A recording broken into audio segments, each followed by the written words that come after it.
When I overheard my husband Blake whispering about divorce plans during my 40th birthday celebration, I never expected the inheritance documents that arrived the next morning would reveal his decade-long scheme to claim my family's fortune. The Toy, same man who had vowed to love me through everything, was plotting to leave with half my birthright the moment it became accessible. What he didn't anticipate was that my grandmother's trust fund came with stipulations that would turn his carefully orchestrated plan inside out, and that I had already set my own countermoves in motion. I'd love to know which corner of the globe you're watching from, and if this story speaks to you, make sure to subscribe. Tomorrow's video is one you absolutely can't miss. The crystal champagne flutes clinked melodically against each other. As 30 of our closest friends raised a toast in the private room of Bellamy's, the upscale bistro in the heart of Boston's Beacon Hill, my husband Blake stood beside me, his arm wrapped possessively around my waist as he addressed our gathered guests. "To my beautiful wife, Olivia, on her 40th birthday," he announced, his voice carrying that distinctive confidence that had first attracted me to him 12 years ago at a charity gala. "You've given me the most incredible decade of partnership, and I can't wait to see what the next chapter brings." I smiled up at him, taking in his perfectly tailored navy suit, the distinguished salt and pepper at his temples, and those hazel eyes that still made my heart skip after all these years. To everyone watching, we were the perfect power couple. He, the brilliant investment banker, me, the art curator with family connections to some of New England's oldest money. What they couldn't see was the slight tension in his smile, the way his fingers tapped nervously against the stem of his glass, or how his eyes kept darting to his watch every few minutes. "And to think," he continued, lowering his voice conspiratorially as our guests leaned in, "tomorrow is the big day we've been waiting for. A toast to new beginnings." Our friends cheered, assuming he meant some romantic surprise he'd planned for after my birthday. Only I knew he was referring to the activation of my grandmother's trust fund, a substantial inheritance that would finally become accessible on my 40th birthday, after being held in a carefully structured trust for 20 years following her passing. As the evening progressed, I circulated among our guests, accepting birthday wishes and engaging in the light social banter expected of someone in my position. The Bradbury Gallery, where I served as head curator, had recently secured an exclusive exhibition of emerging Asian artists, and several board members present were eager to discuss the anticipated opening. "Olivia, darling, this exhibition could put us on the international map," Margaret Winthrop, our board president, gushed after her third glass of champagne. "Your connections in the art world are simply invaluable." I nodded politely, though my attention had drifted across the room. Blake had disappeared from the main celebration.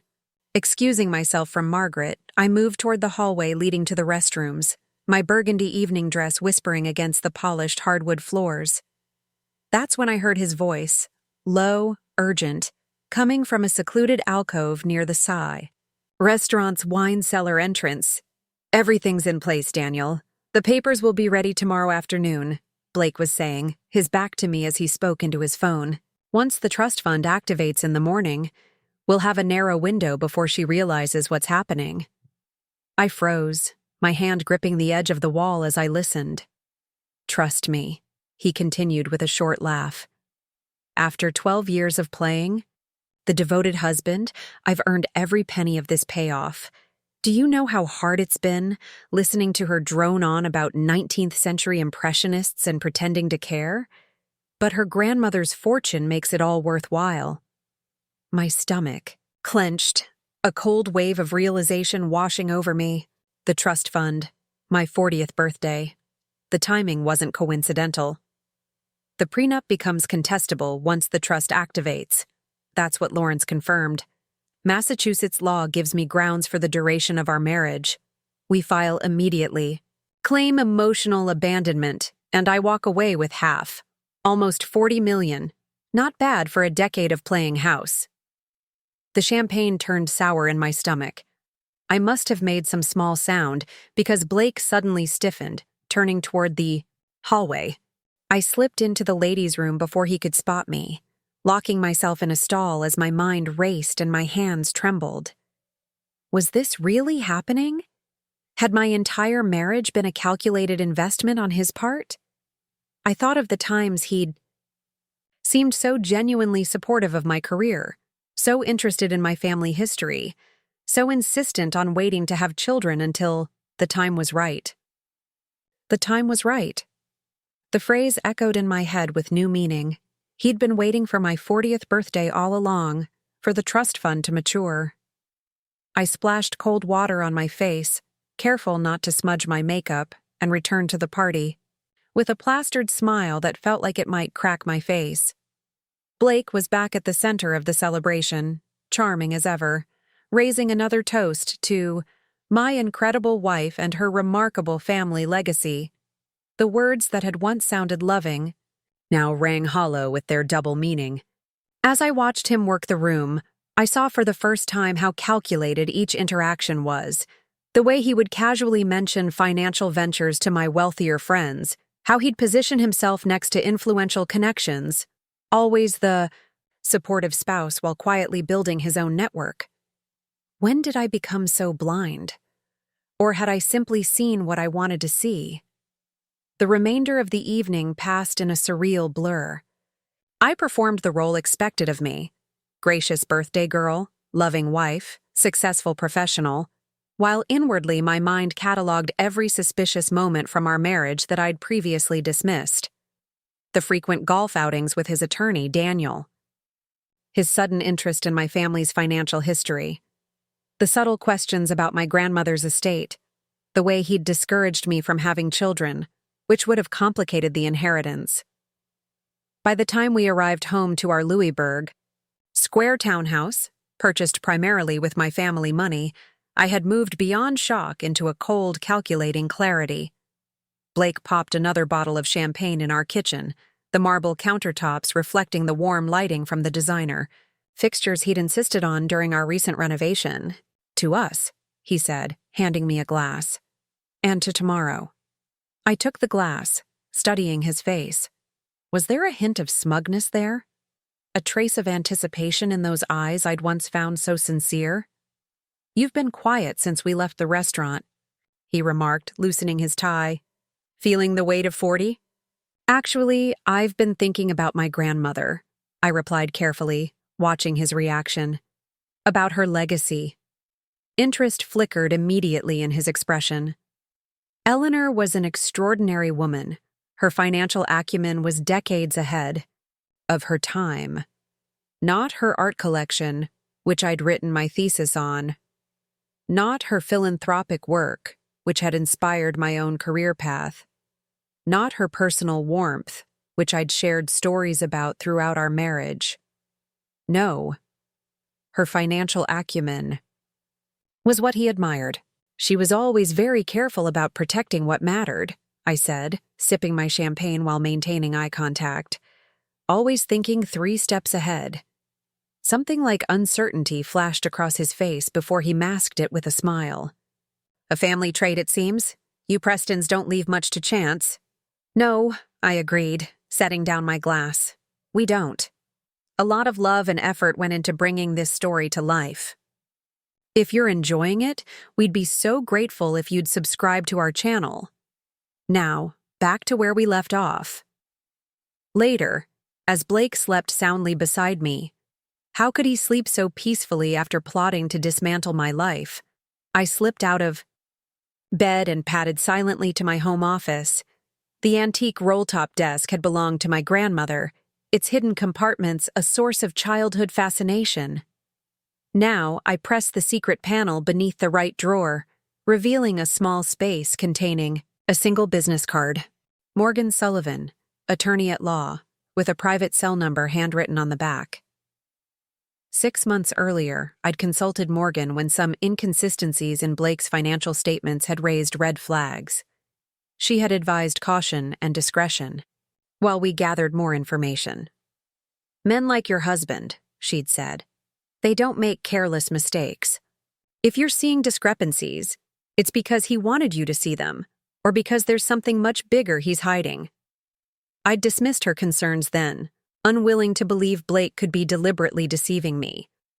Now I took a photo of the business card with my phone and carefully returned it to its hiding place. Morning arrived with painful brightness, sunlight streaming through the floor-to-ceiling windows of our bedroom.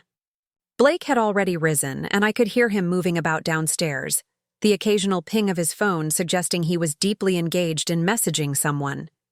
I checked my own phone to find several birthday texts from friends, but more importantly, an expected email from Preston Family Holdings, the entity that managed my grandmother's estate.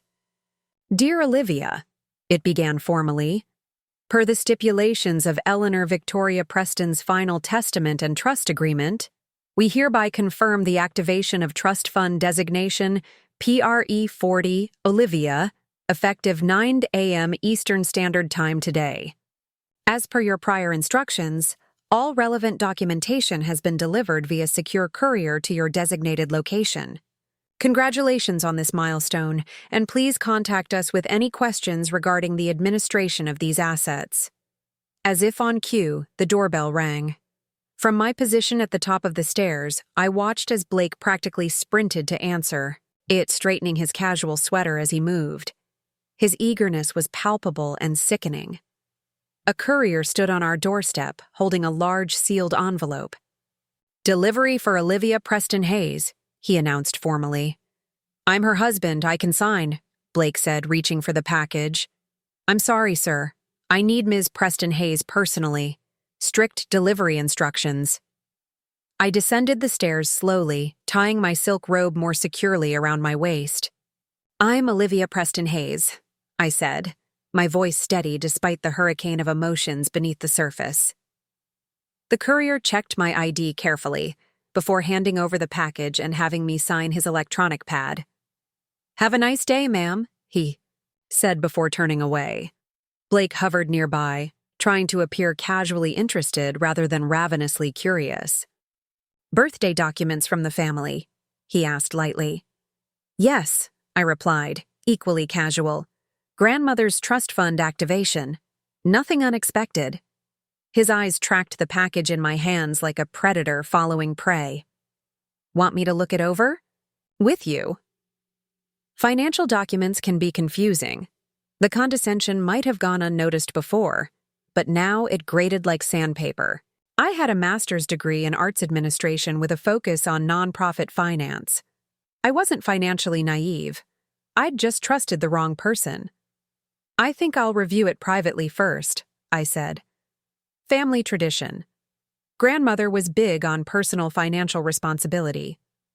Disappointment flickered across his face before he covered it with an understanding nod. "Of course. I'll make some breakfast while you do that. Celebratory birthday waffles?" "Perfect," I said, forcing a smile that didn't reach my eyes. In my office door locked, I carefully opened the package. Inside were multiple documents in separate folders, each labeled with precise legal terminology.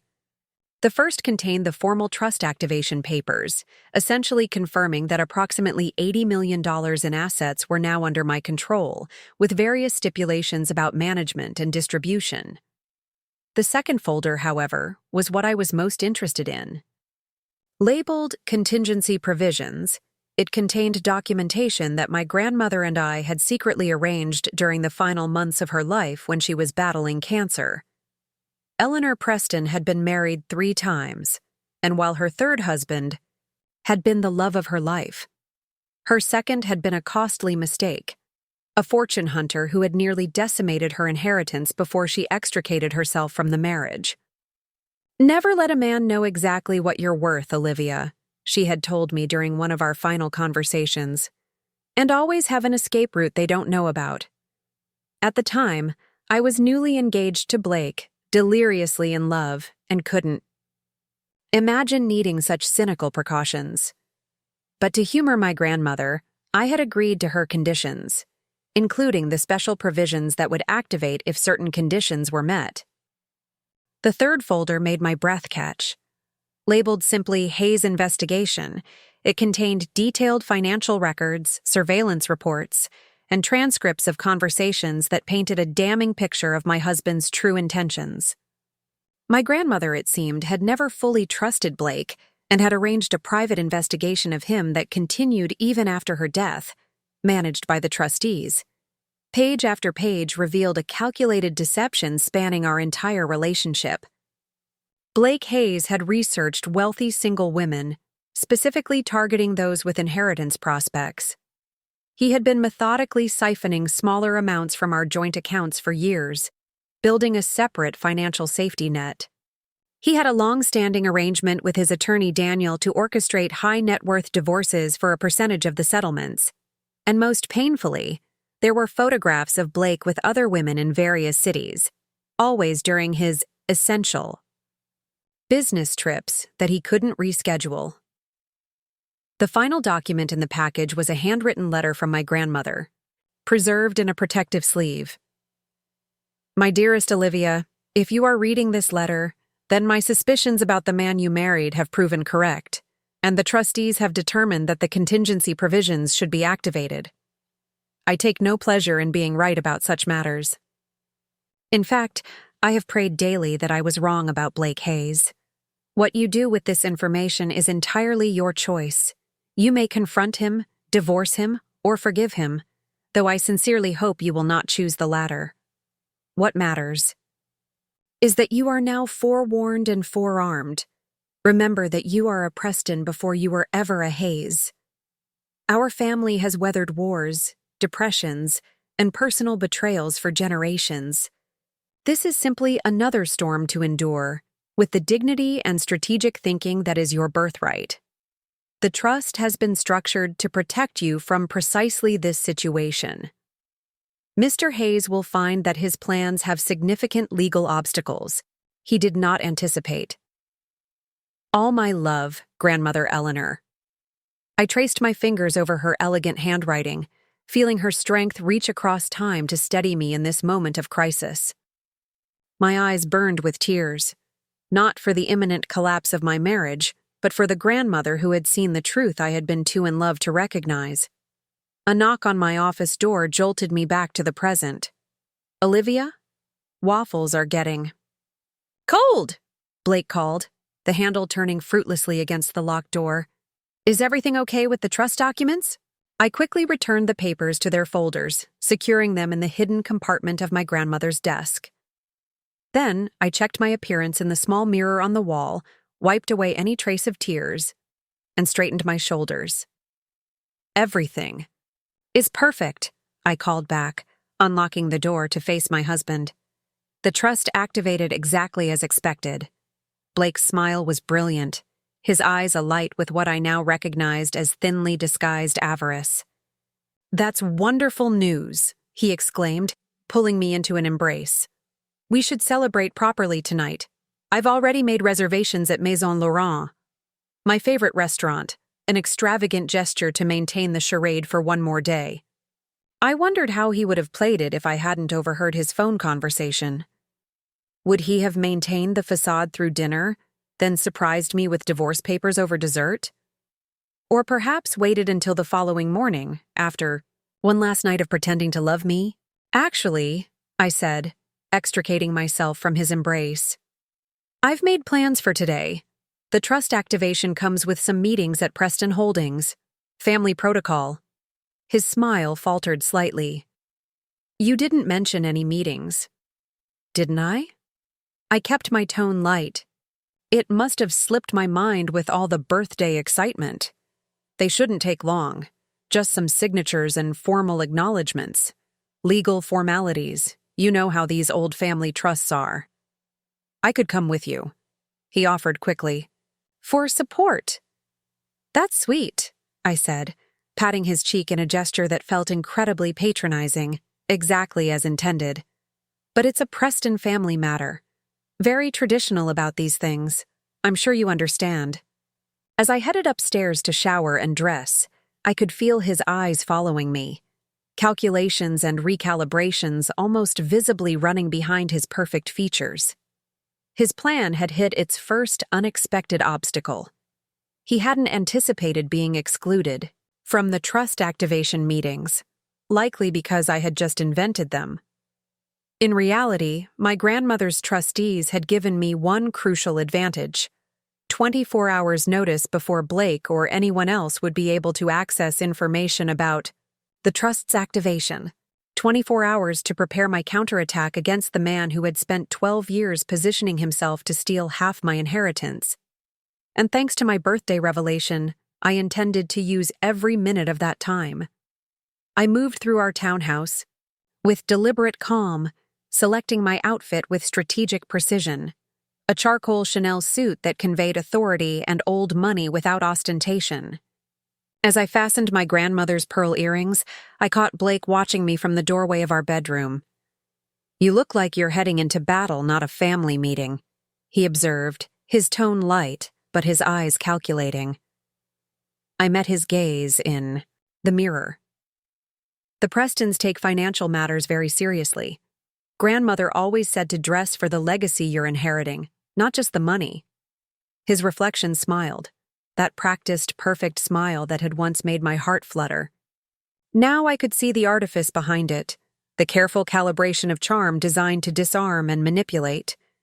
"Will you be home for dinner?" he asked. "If the meetings run late, I can move our reservation." "Don't worry about the reservation," I replied, applying a final touch of lipstick. "I'll text you when I know more about my schedule." I gathered my leather portfolio, another gift from my grandmother, and headed downstairs. Blake followed, hovering as I collected my keys and phone. "Is that all you're taking?" he asked, eyeing my empty hands. "Don't you need the trust documents for your meetings?" A test. He wanted to know where I'd put the papers, whether I was taking them with me or leaving them vulnerable at home where he might accidentally discover their contents. "The trustees have their own copies," I answered smoothly. "Everything's digitized now anyway. Welcome to the 21st century." His jaw tightened almost imperceptibly. "Of course. Still, it is important to keep the originals safe." "Don't worry," I assured him with a cryptic smile. "They're exactly where they need to be."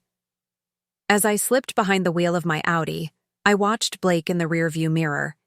He remained on the doorstep until I turned the corner, then immediately pulled out his phone, thumb flying across the screen, reporting this unexpected development to Daniel, no doubt. Instead of driving to the Preston Holdings offices downtown, I headed in the opposite direction, toward the affluent suburb of Wellesley. 20 minutes later, I pulled into the circular driveway of a stately colonial home set back from the road behind mature oak trees. Morgan Sullivan was waiting for me on the porch of her home office, a separate wing of the house where she conducted her most sensitive legal consultations. At 58, she projected the kind of understated authority that came from decades of handling the affairs of Boston's elite families. Her silver-streaked hair was pulled back in a simple chignon, her expression warm but analytical as she greeted me. "Olivia," she said, embracing me briefly. "Happy birthday, though I suspect it's been anything but." "You could say that," I replied, following her into the wood-paneled study that smelled of leather-bound books and subtle sandalwood. "Thank you for seeing me on such short notice. I've been half expecting your call for months," she admitted, gesturing for me to take a seat in one of the comfortable leather chairs arranged around a low table. "Your grandmother was very specific about the timing." I raised an eyebrow. "You knew about the trust's contingency provisions. I helped Eleanor draft them," Morgan confirmed, pouring 2 cups of tea from a service already prepared. "She was my client for 30 years. When she became concerned about your husband's intentions, she consulted me immediately." A wave of emotion swept through me. Gratitude for my grandmother's foresight mingled with fresh grief at having her suspicions confirmed. "I should have listened to her concerns about Blake more carefully," I said quietly. Morgan handed me a cup of tea. "Eleanor understood the heart's ability to override the head better than most. That's precisely why she put these protections in place." She settled into the chair opposite mine. "Now, tell me exactly what happened." I recounted the birthday party, revelation, Blake's phone conversation, and this morning's document delivery. Morgan listened attentively, occasionally making notes in an elegant leather-bound portfolio. "And you're certain he's planning to file divorce papers today?" she asked, when I finished. "Based on what I overheard, yes. He believes the trust activation creates a window of opportunity to contest a prenuptial agreement." Morgan's lips curved in a small, satisfied smile. "And that, Olivia, is where his research failed him. May I see the contingency documents?" I removed the folders from my portfolio and handed them to her. While she reviewed them, I sipped my tea and tried to quiet the storm of emotions threatening to overwhelm my carefully maintained composure. "Your grandmother," Morgan said finally, looking up from the papers, "was one of the shrewdest women I've ever known. These provisions are exactly as we planned, and precisely what we need." "Can you explain what they mean?" I reviewed them quickly, but some of the legal terminology— Morgan set the folders on the table between us. "In simple terms, your grandmother created a double-blind trust structure. The public-facing trust, the one that Blake believes activated today, is essentially a shell. It contains approximately $5 million, which is certainly substantial, but nowhere near the full Preston fortune." My confusion must have shown on my face because Morgan continued, "The activation notice you received, the courier delivery, those were deliberately designed to be visible to your husband. A performance, if you will." "A performance?" I echoed. "The real Preston Trust activated on your 39th birthday, quietly and without fanfare. It's been fully under your control for an entire year, managed through a separate entity that doesn't bear the Preston name." She tapped the folders. "These documents merely formalize your access to the secondary trust, which Blake's research would have identified as the main inheritance." Understanding dawned slowly. "So when Blake files for divorce, he'll be claiming half of $5 million, not half of $80 million.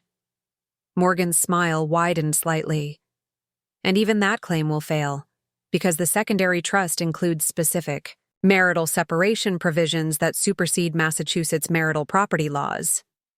The brilliant simplicity of my grandmother's strategy left me momentarily speechless. She had anticipated this betrayal years in advance and had constructed an elaborate legal fortress to protect me, all without my knowledge. "There's more," Morgan continued, turning to the investigative reports. "These documents provide grounds for criminal charges against your husband. Wire fraud, financial manipulation, conspiracy to commit fraud." The investigators documented multiple instances where Blake misrepresented himself to financial institutions using your family credentials. "Criminal charges," I repeated, the words feeling foreign on my tongue. "I never imagined it would come to that." Morgan's expression softened. "Olivia, this is entirely your decision. We can proceed with a quiet divorce and financial settlement.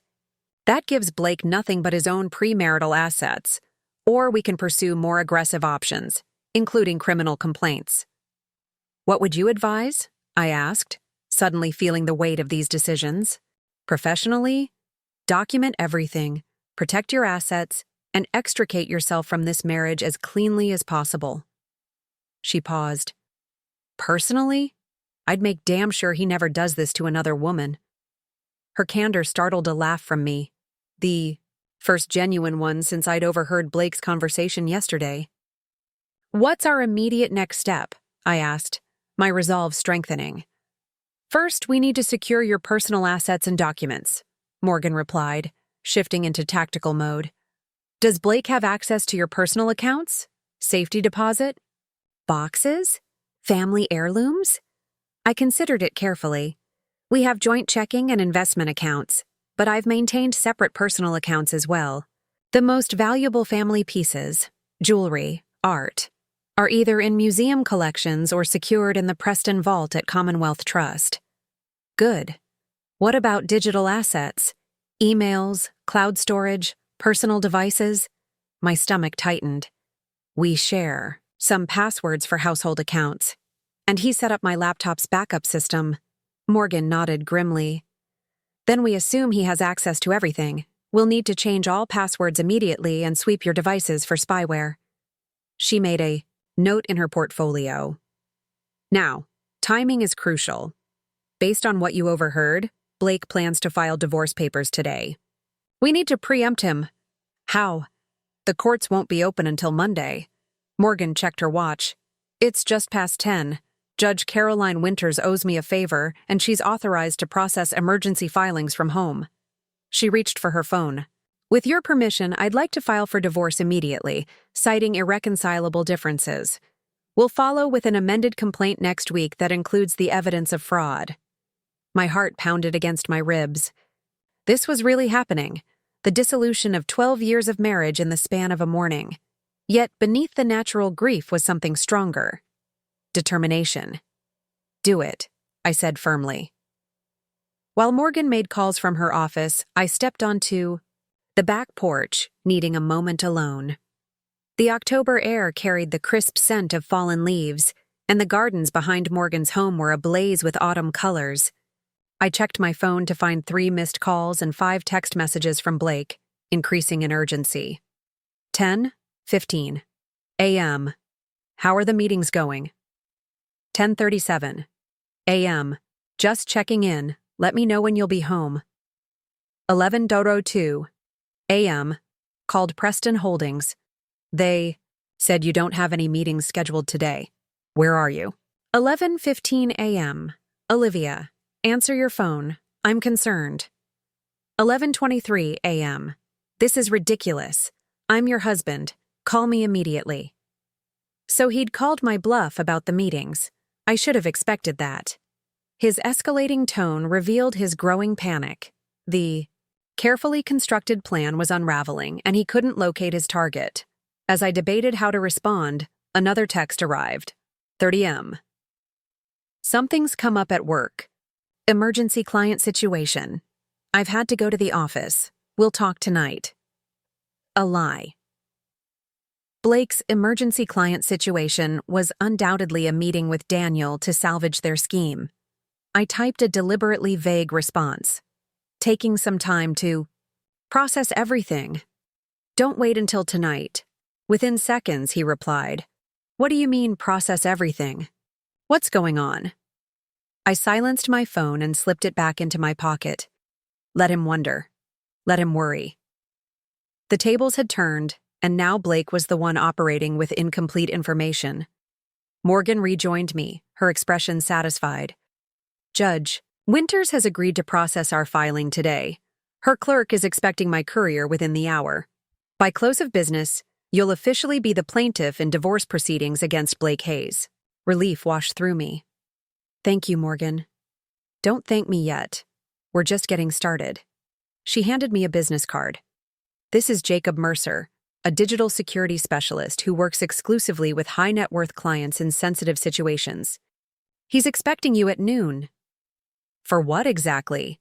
To secure your digital life. New phone, new laptop, new email addresses, all with military-grade encryption. Blake and his attorney won't be able to access any of your communications going forward. The thoroughness of Morgan's response suggested she had handled similar situations before. You seem very prepared for this, I observed. Unfortunately, what's happening to you isn't as uncommon as you might think, she replied. Wealthy women are targeted with disturbing frequency. After 4 decades of practice, I've developed certain protocols.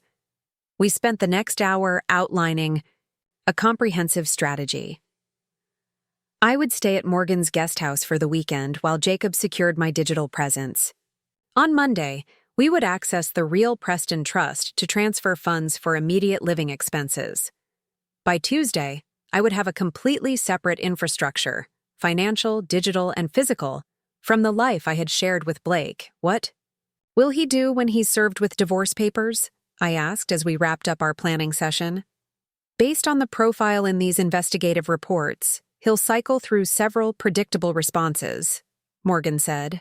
First, confusion and denial. Then anger and accusations, likely claiming you've been manipulated by family or friends against him.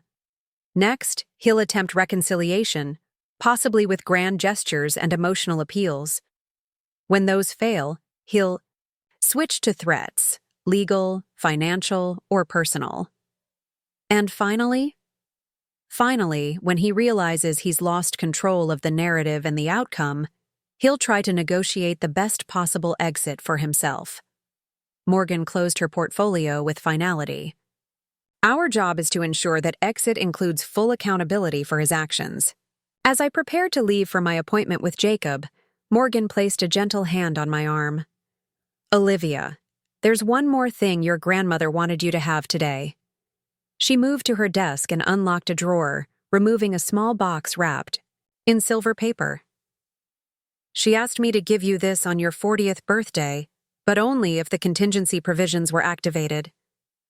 I accepted the package with trembling hands, carefully unwrapping it to reveal a vintage silver locket. Inside was a tiny photograph of my grandmother as a young woman, her expression confident and slightly mischievous. On the opposite side was an inscription in minute engraving, "Survival first, justice second, thrive always." It was her personal motto, Morgan explained, after her second divorce. I closed the locket and slipped the chain around my neck, feeling its comforting weight against my skin. She really did think of everything, didn't she? Eleanor Preston left nothing to chance, especially when it came to protecting the people she loved. Armed with my grandmother's talisman and her wisdom, I headed to my meeting with Jacob, each step taking me further from the life I had shared with Blake and closer to the future I would build on my own terms. The offices of Mercer Digital Security occupied the top floor of a discreet building in Cambridge, its entrance unmarked except for a small plaque bearing the company's logo, a simple shield design. I was escorted immediately to a conference room where Jacob Mercer waited, surrounded by an array of technology. At 35, Mercer had the intense focus of someone who spent most of his time solving complex problems in digital space. He greeted me with a firm handshake and no wasted words. "Mrs. Preston Hayes, Morgan briefed me on your situation. We have a lot to accomplish today. Please, call me Olivia." He nodded once, then gestured to the equipment laid out on the table. First step is to establish a secure communication infrastructure. New phone, new laptop, new email domains, all routed through encrypted channels that can't be traced back to your existing accounts. For the next 3 hours, we created my new digital identity. Jacob methodically transferred essential data from my existing accounts while installing sophisticated security protocols on my new devices. He explained each step with technical precision, ensuring I understood not just what we were doing, but why. "Your husband works in finance, correct?" he asked as he configured my new laptop. "Investment banking?" "Yes." "Then we have to assume he has access to high-level financial investigative tools. Ordinary privacy measures won't be sufficient." His fingers flew across the keyboard.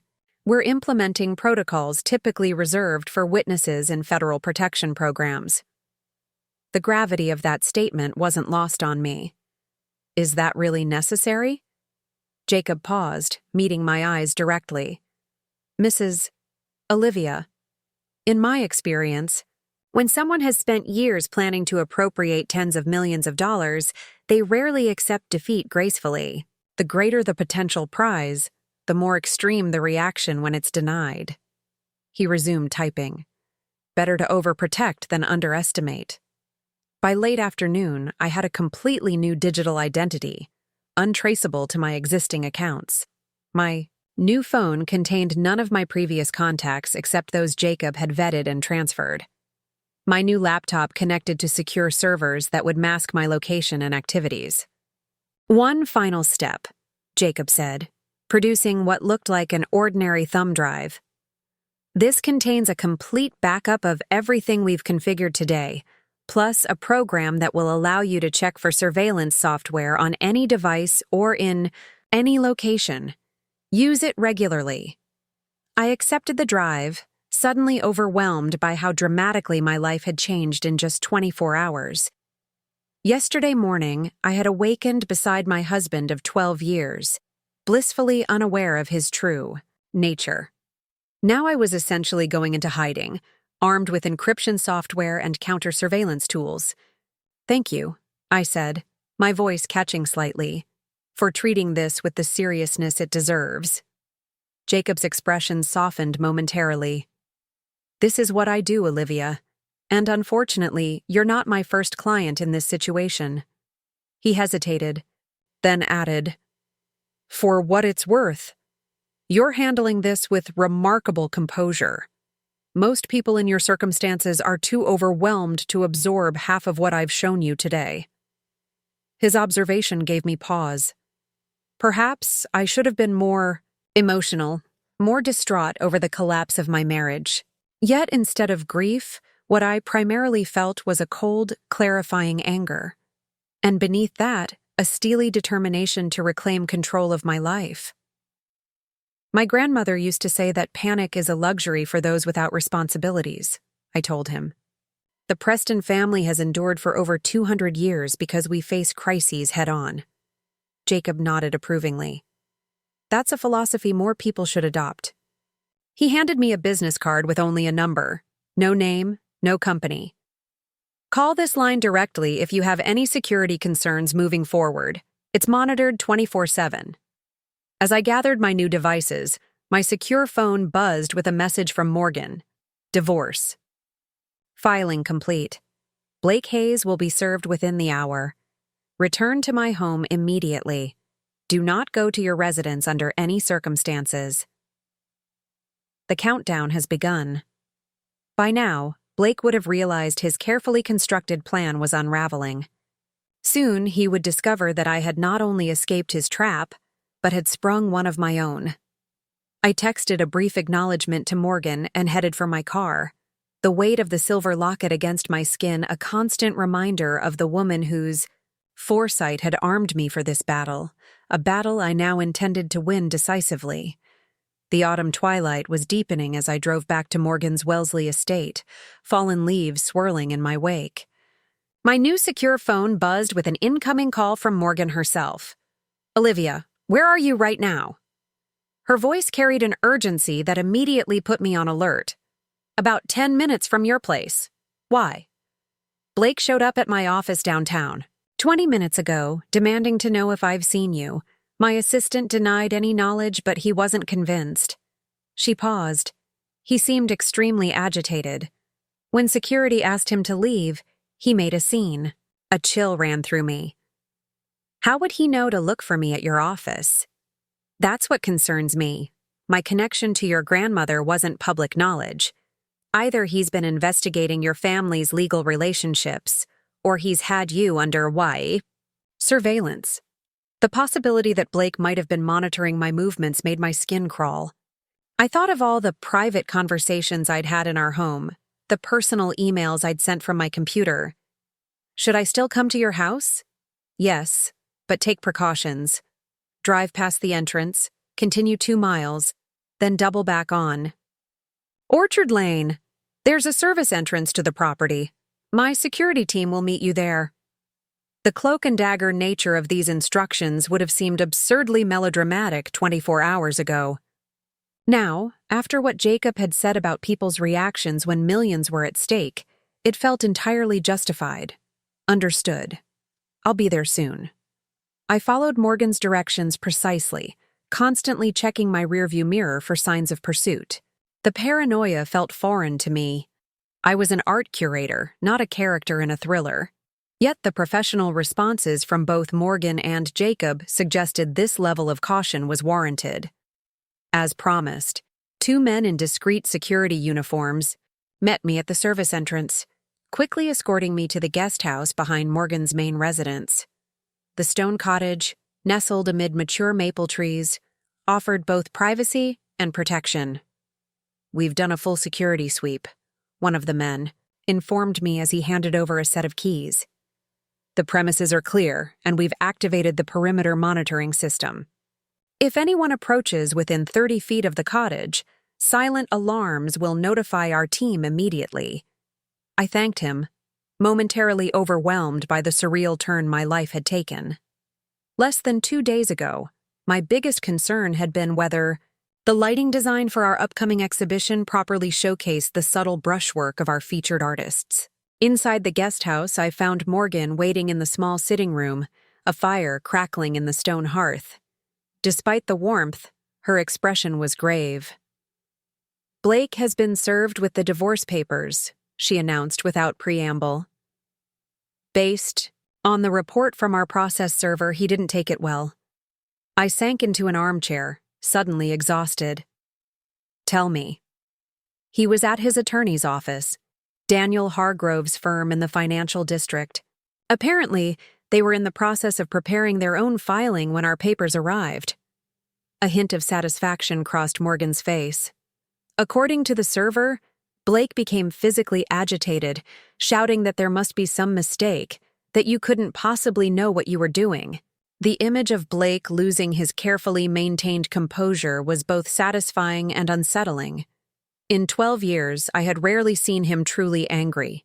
He preferred cold calculation to hot emotion. "What happens now?" I asked. "Now we wait for their official response, which I expect will come Monday morning." Morgan settled into the chair opposite mine.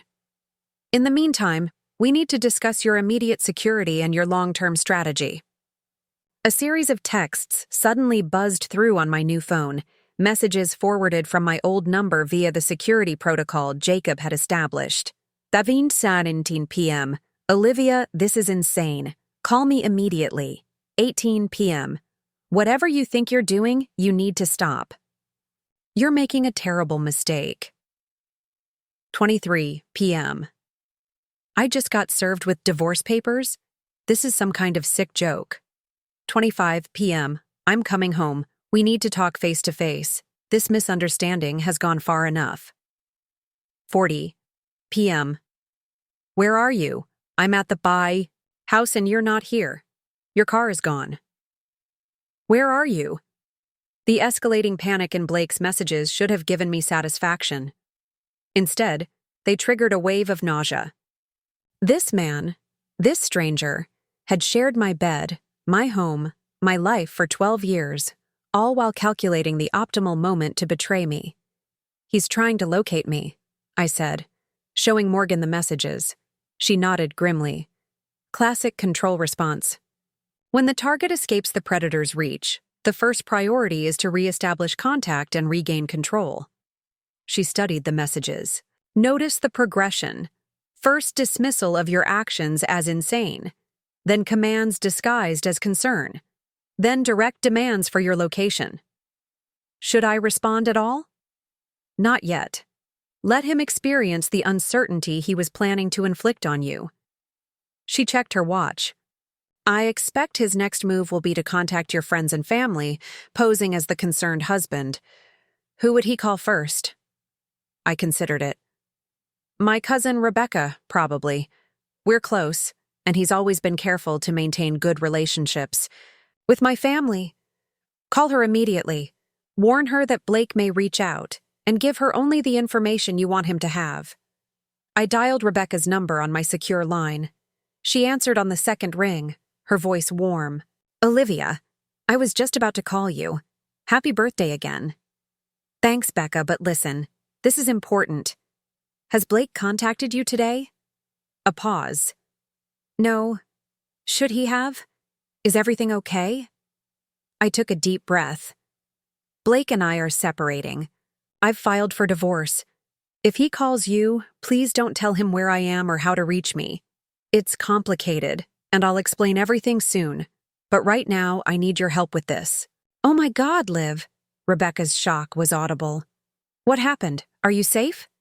"I'm safe. Yes. The full story is too much for the phone. But the short version is that I discovered Blake married me for my money, and he was planning to file for divorce immediately after my trust fund activated, which would have been today." "That absolute bastard," Rebecca breathed, her initial shock transforming instantly to protective fury. "Where are you staying? Do you need anything?" "I'm somewhere secure. The less you know right now, the better, both for my safety and so I can honestly say you don't know my whereabouts if he asks." "Understood. But Liv, the family should know." Aunt Patricia, at least. She's the matriarch since grandmother Eleanor passed. I'll call her next, I promised. Just remember, no information to Blake, no matter how distraught he might seem. After similar calls to my Aunt Patricia and my closest friend Samantha from the gallery, I felt a measure of protection forming around me. A network of women who understood implicitly the potential danger of my situation, even without knowing all the details. Morgan had been making calls of her own, and now she rejoined me with a folder of documents. The security team will remain in place overnight. Tomorrow morning, we have an appointment with Judge Winters at her home to discuss an emergency protective order. A protective order? I echoed, surprised. Blake hasn't threatened me physically. Financial abuse is still abuse, Olivia, and men who lose control of financial schemes often escalate to other forms of intimidation. Morgan's expression was deadly serious. The investigative reports in your grandmother's files detail Blake's pattern of escalating control behaviors throughout your marriage. Subtle isolation from friends who weren't suitable, gradual assumption of decision-making power, micromanagement of your schedule and activities. I wanted to protest that she was exaggerating, but the evidence was there in my own memories. The friends Blake had subtly criticized until I stopped seeing them. The career opportunities he had advised against because they didn't align with our long-term goals. The increasing instances where he had spoken for me at social functions. I didn't see it, I said quietly. Any of it.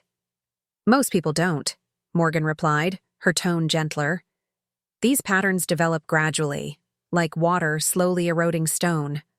By the time the damage is visible, it's already run deep. My secure phone buzzed with another forwarded message from Blake. 15 p.m. Olivia, I'm worried about you. This sudden behavior is concerning. Are you with someone who's influencing you?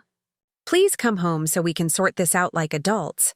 The transparent manipulation in his words, the implication that I wasn't capable of independent thought, that someone must be influencing me, was so obvious now that I wondered how I had missed similar tactics throughout our marriage.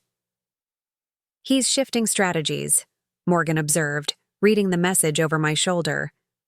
Moving from anger to concern, suggesting you're not acting rationally. Next will likely be appeals to your history together, followed by specific promises of change. As if on cue, another message arrived. 18 p.m.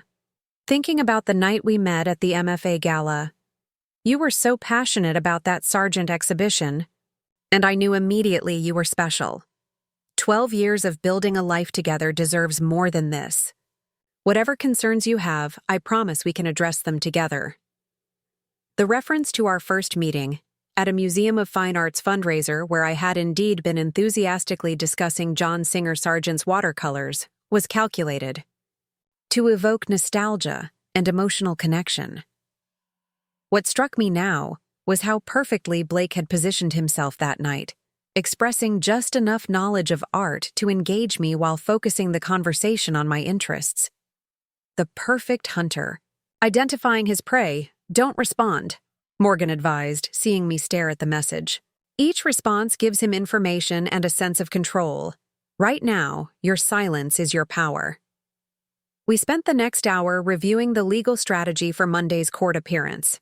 The Preston Trust's protective provisions would be formally activated, securing the bulk of my inheritance from any claims. Blake's access to our joint accounts would be frozen, preventing him from emptying them in retaliation. The evidence of his premeditated scheme would be submitted to support expedited divorce proceedings. What about the Bradbury Gallery? I asked, suddenly, thinking of my professional responsibilities. I'm supposed to be finalizing the exhibition plans next week. We'll need to contact them on Monday, but I suggest taking a brief leave of absence, Morgan replied. Between the divorce, proceedings, and securing your financial assets, you'll need to focus on these matters fully for at least a few weeks. The thought of stepping away from the gallery, my professional passion, was painful, but I recognized the necessity. This was no ordinary divorce. It was financial warfare with potentially criminal dimensions. At 9 o'clock, as Morgan was preparing to return to her main house, my secure phone rang with a call from my cousin Rebecca. "Liv, I didn't want to text this," she began without preamble. "Blake just showed up at my apartment looking like hell. He's demanding to know where. You are, saying he's worried sick and that you're having some kind of breakdown." My heart pounded. "What did you tell him?" "Exactly what you said. That I have no idea where you are and that he should respect your privacy. He didn't believe me. He's convinced I'm hiding you or that I know who is." Her voice lowered. "Liv, he was scary. Not violent, but intense. Desperate. When I refused to help him, he said something about how she has no idea what she's risking and that millions are at stake." A chill ran through me. "You're sure that's what he said? Millions are at stake?" Word for word. "Then he said something about how people you trust are using you to get to your inheritance." She paused. "Olivia, is that what this is really about? Your grandmother's money?" "It's exactly what it's about, but not in the way Blake is suggesting," I confirmed. "Are you okay? Did he leave when you asked?" "Eventually. I threatened to call the police if he didn't." Rebecca's voice hardened. "I've known Blake for 12 years, and I've never seen him like this. Whatever's happening, be careful, Liv." After the call ended, I relayed the conversation to Morgan, who immediately contacted her security team to heighten their vigilance. "Blake's behavior is escalating faster than I anticipated," she said, frowning. "His direct approach to your cousin suggests he's growing desperate. That makes him more unpredictable, and potentially more dangerous," I added, thinking of the unfamiliar intensity Rebecca had described. "Precisely. I'm staying in the main house tonight rather than returning home. We'll accelerate our plans and meet Judge Winters first thing in the morning." After Morgan left, I wandered through the guest cottage, too restless to sleep despite my exhaustion. The space was beautifully appointed with antique furniture and original artwork, yet it felt impersonal. A way station, rather, than a home. I thought of my townhouse, filled with objects I had carefully collected over years. The Moroccan rugs from our honeymoon, the Japanese prints I had purchased at auction, the first edition books that lined my study shelves, all the physical manifestations of a life I had believed was built on love and partnership, now revealed as an elaborate illusion. My new phone buzzed one final time that evening. 10:47 p.m. "Olivia, this is your last chance. Come home now and we can still fix this. You have no idea what you're doing or who you're dealing with. Tomorrow will be too late." The naked threat in Blake's words confirmed what Morgan and Jacob had been telling me. This was never just about divorce. The man I had married was prepared to go to extreme lengths to secure my inheritance, and now that his plan was derailed, those same extremes might be directed at preventing me from protecting myself. I forwarded the message to Morgan with a brief note. "Evidence for the protective order?" Her response came immediately. "Absolutely. Each message strengthens our case. Try to get some sleep. Tomorrow we take this to the next level." Sleep proved elusive, however. I lay awake in the unfamiliar bedroom, my grandmother's locket clutched in my palm, mentally cataloging the decade of my life spent with a man who had seen me not as a partner, but as a long-term investment. The subtle warning signs I had dismissed, the inconsistencies I had rationalized, the gradual isolation from certain friends and family members, all part of a calculated strategy to position himself for the ultimate payday. Around 2 a.m., unable to quiet my racing thoughts, I moved to the cottage's small study and opened my new laptop. With the security protocols Jacob had installed, I could safely access information without leaving digital footprints for Blake to follow.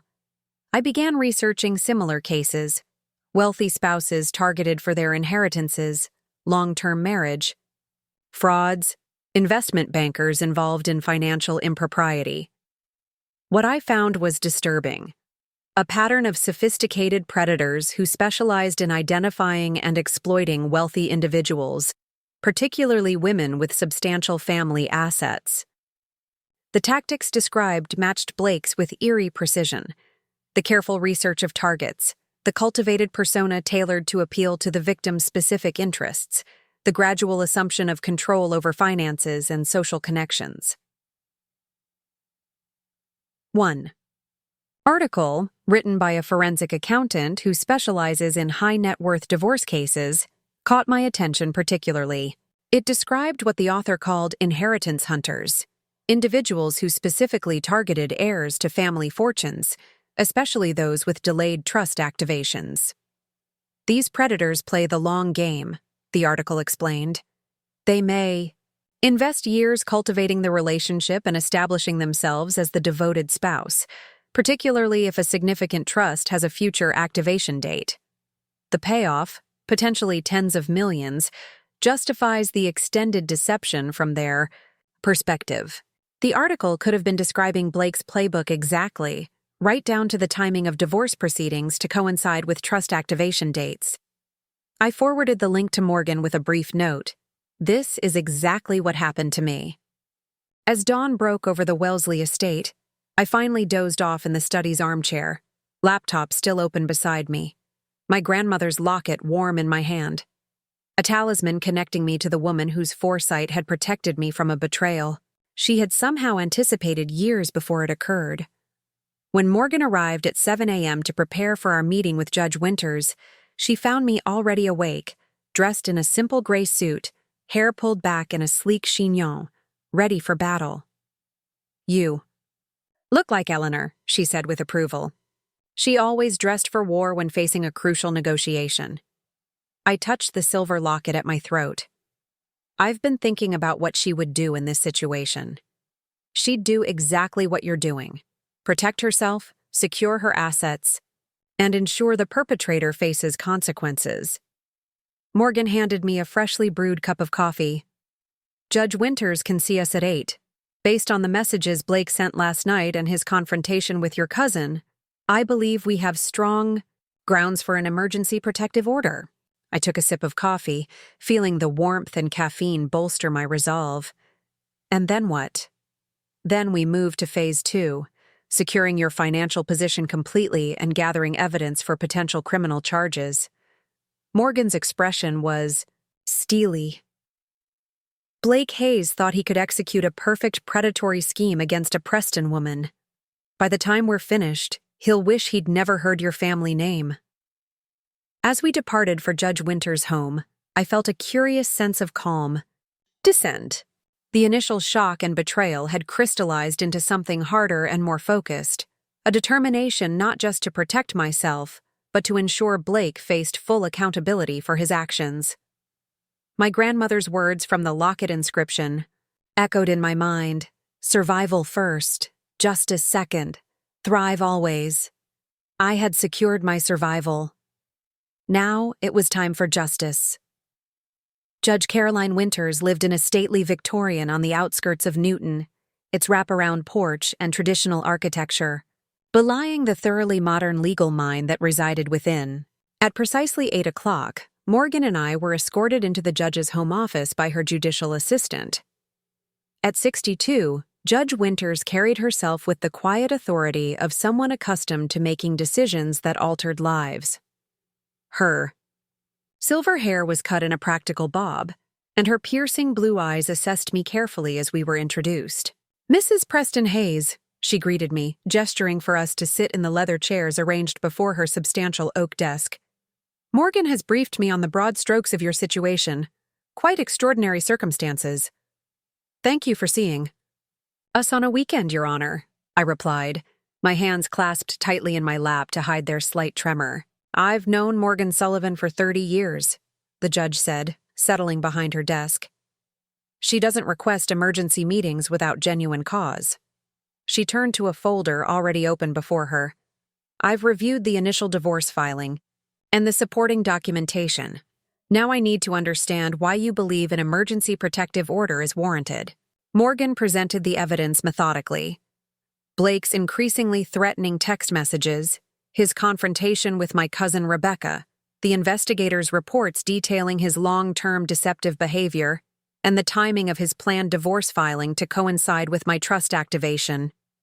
Most significantly, Your Honor, Morgan concluded, we have evidence that Mr. Hayes has been planning this financial extraction for years, including documented conversations with his attorney about circumventing the prenuptial agreement once the trust activated.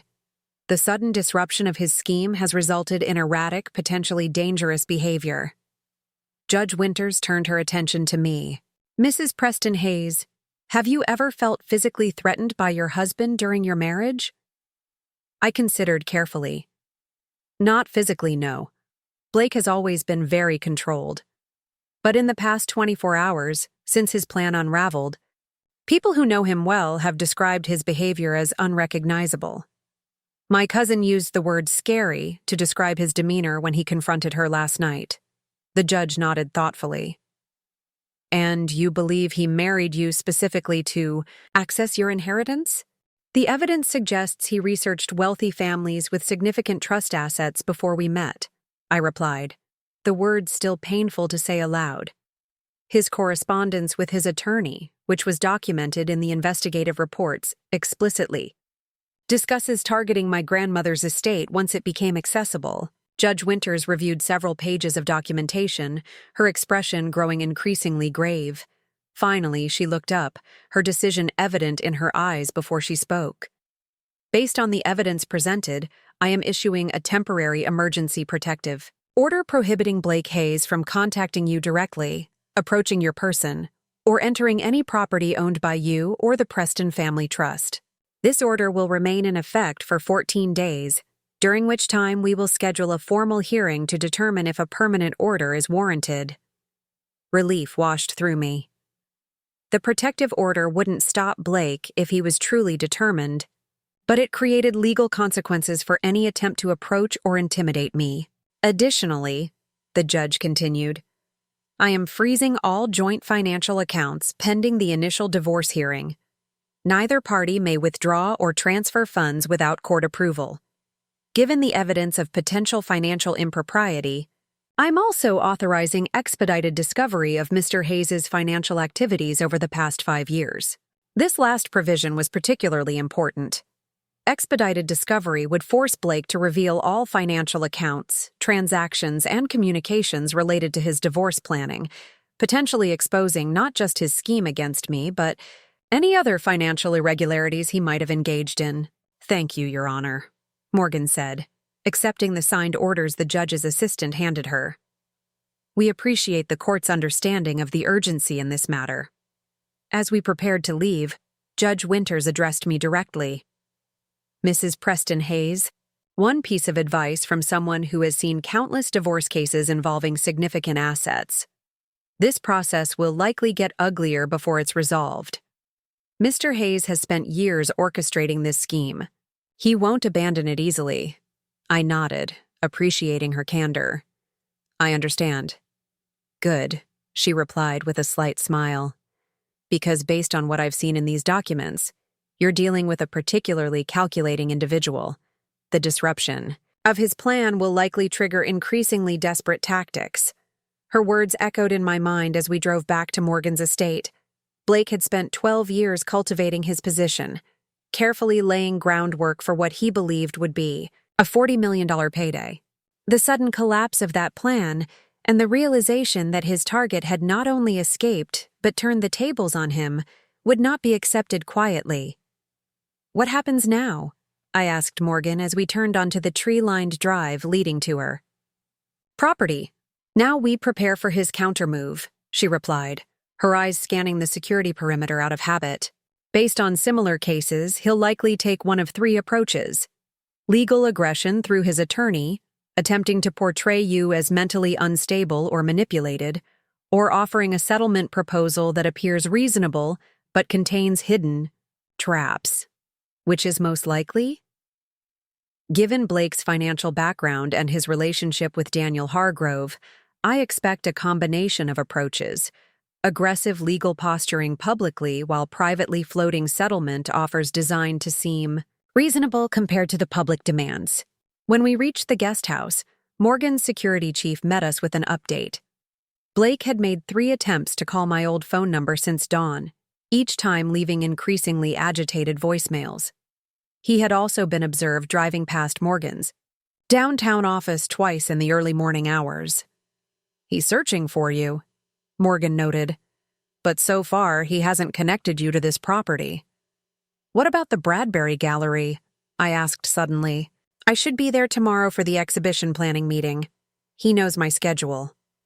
Morgan considered this. "Missing the meeting might raise questions, but attending creates vulnerability. Do you trust your colleagues at the gallery?" I thought about the close-knit curatorial team I'd worked with for years. "Implicitly, especially Diana Chen, my assistant curator. She's been with me since I joined Bradbury." "Then call her. Explain that you're dealing with a personal situation and need her to cover the meeting. The less detail, the better, but ensure she understands that under no circumstances should she reveal your whereabouts to Blake if he appears." I made the call immediately, relieved when Diana answered despite it being Sunday. "Diana, I need your help with something sensitive," I began, then briefly outlined that Blake and I were separating under difficult circumstances and that I needed to miss tomorrow's exhibition planning meeting. "Whatever you need, Olivia," she responded without hesitation. "I can handle the meeting. The installation plans are already finalized anyway." She paused. "Is there anything else I should know? You sound stressed." I weighed how much to share. Diana was not just a colleague, but a friend, someone who had observed my marriage to Blake through professional dinners and gallery events. "Blake isn't who I thought he was," I said finally. "The separation isn't amicable and he may come looking for me at the gallery. If he does, please don't share any information about me. Not my schedule, my contacts, nothing." Diana's voice sharpened with concern. "Are you safe? Do you need somewhere to stay?" "I'm safe," I assured her. "I have legal representation and security, but I appreciate your concern." After ending the call, I checked my secure email to find a message from Jacob Mercer, the digital security specialist. "Olivia, routine monitoring has detected multiple attempts to access your previous email accounts and financial information through password reset requests. Additionally, location tracking has been activated on your old devices. Recommend maintaining complete digital separation and following previously established security protocols. Your former residence shows signs of digital scanning activity, likely checking for active devices or connections. If you left any technology in the house, assume it has been compromised. We'll continue monitoring and reporting any escalation." JMI forwarded the message to Morgan, who was consulting with her security team in the main house. Her response was, "Immediate. This confirms our suspicions about his technical capabilities. Good thing we took comprehensive precautions yesterday. Consider what else might remain at the townhouse that could be sensitive or that you might need. We'll need to retrieve essential items soon." The thought of the townhouse, my home for the past decade, now being essentially off-limits, created a strange hollowness in my chest. I had left so much behind: clothes, jewelry, personal mementos, my art books, family photographs. The physical artifacts of my life were now potentially being searched and scanned by a man determined to find leverage against me. Mid-morning, I received the first official communication from Blake's attorney. The email arrived on my secure account. The fact that they had already identified this new address was concerning in itself. Preston Hayes, V's Hayes. Docket, MAFC 102377 EMS. Sullivan, this firm represents Blake Hayes in the above-referenced matter. We are in receipt of your client's petition for divorce and the accompanying temporary restraining order, both of which were improperly obtained through ex parte communication with the court. Mr. Hayes categorically denies all allegations contained in these filings and is deeply concerned about Mrs. Hayes's current mental state and the undue influence being exerted upon her by parties who may have financial motivations to disrupt the Hayes marriage. We demand immediate disclosure of Mrs. Hayes's whereabouts to verify her well-being and ensure she is not being coerced. Further, we require immediate access to all trust documentation referenced in your filing to verify their authenticity.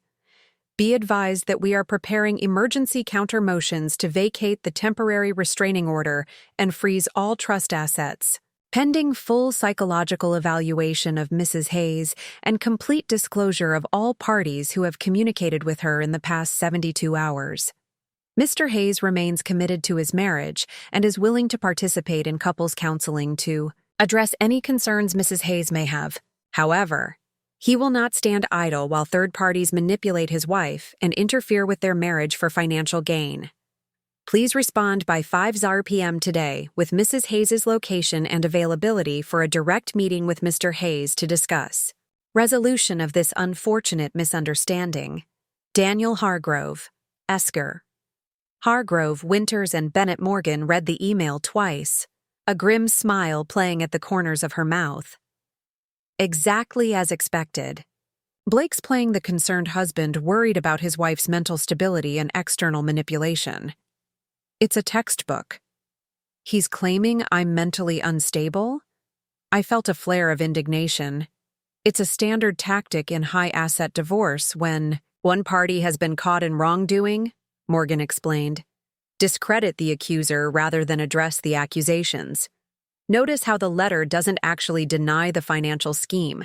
It simply calls it allegations and then pivots to questioning your mental state and the demand to know my whereabouts. Control tactic, nothing more. He has no legal right to your location, especially with a protective order in place. She was already typing a response. I'll handle this. Hargrove's bluster might intimidate some, but he knows he's on shaky ground legally. While Morgan crafted her reply, I stepped outside onto the cottage's small porch, needing fresh air and a moment alone. The estate's gardens were beautiful even in autumn, with late-blooming perennials adding splashes of color among the falling leaves. My secure phone buzzed with a notification, a news alert from the Boston Business Journal. Breaking Hayes Capital. Advisors founder Blake Hayes faces divorce filing and potential financial scrutiny. My stomach dropped. The story was already public. I opened the article to find a relatively straightforward account of our divorce filing, noting Blake's position as founder of a boutique investment firm catering to high-net-worth clients and my role as head curator at the Bradbury Gallery. The article mentioned unspecified allegations of financial impropriety referenced in court filings, but provided no details. The final paragraph, however, made my blood run cold. Sources close to Hayes suggest the divorce filing came as a complete surprise and may be the result of external influence on Mrs. Preston Hayes, who recently gained access to a substantial family trust. Hayes Capital Advisors has declined official comment, but internal communications to clients obtained by the Boston Business Journal assert that the firm's operations remain unaffected by the founder's personal matters. Blake was already implementing his strategy, portraying himself as the surprised victim while hinting that I was being manipulated because of my newly accessible wealth. More disturbing was the mention of internal communications to clients, suggesting he was actively working to control the narrative within his professional circle. I forwarded the article to Morgan, who joined me on the porch moments later. I've already seen it, she said grimly. Blake is moving faster than anticipated to shape public perception. We need to counter this immediately. How? I don't want to engage in a public battle. Not public, but targeted, Morgan clarified. We need to reach out to key figures in your professional and social circles with a carefully crafted message before Blake's version takes hold. The curator board at the Bradbury, the Preston Family Foundation directors, key donors to your arts initiatives, anyone whose opinion matters in your world. She was right, of course. Perception management was crucial, especially in Boston's tightly interconnected social and philanthropic communities. Blake was attempting to position himself as the wronged party, using his considerable charm and business connections to create sympathy for his side of the story. What should I tell them? I asked. The truth, but strategically presented. We emphasize the evidence of long-term financial deception, the timing of his planned divorce filing to coincide with your trust activation, and the protective measures being taken based on professional legal advice. We don't need to detail the full scheme, just enough to counteract his narrative. We spent the next hour drafting careful messages to key individuals, each personalized but containing the essential facts needed to inoculate them against Blake's manipulations. I started with my Aunt Patricia, the current matriarch of the Preston family, providing her with enough information to brief other family members appropriately. By early afternoon, our counter-narrative was disseminating through my most trusted connections, creating a firewall against Blake's attempts to portray me as unstable or manipulated. Morgan's response to Daniel Hargrove was similarly strategic, professional but unyielding. Mr. Hargrove, your email has been received and its baseless allegations noted. My client categorically rejects the characterization of her mental state and the suggestion of external manipulation. The evidence presented to the court, which led to the properly issued temporary restraining order, speaks for itself.